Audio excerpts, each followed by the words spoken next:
ওটা ডিসেম্বর পর্যন্ত প্রসেস দিয়েছে। সোফার আইলো সোফার আমার উকিল যেটা আমাকে লয়ার যেটা ব্রিফ করেছে, আপ টু ডিসেম্বর পর্যন্ত টাইম দিয়েছেন। কাজে একটা আপাতত স্বস্তি যে তাদের মাইনের ব্যাপারে আমরা চিন্তা করছিলাম কি করে দেওয়া যায়, কারণ আগের বারে বলা হয়েছিল মাইনে দেওয়া যাবে না, সেই জন্য আমরা বিকল্প পথের সন্ধান করছিলাম।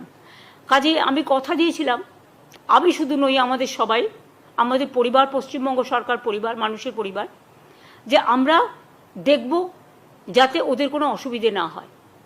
সেটা আজকে আমরা আমাদের আবেদনে সাড়া দিয়ে ডিসেম্বর পর্যন্ত আমরা সময় পেয়ে গেছি। এবং তারপরেও দেখবেন, আমি অনেকে বলছেন 2026-এ যাবে, 2026-এ যাওয়ার প্রশ্নই নেই, এই বছরের মধ্যেই সব সমাধান হয়ে যাবে আশা করি, যদি আপনারা সবাই সাথে থাকেন। আর আমরা যেটা করব, আশা করি ভুল করব না।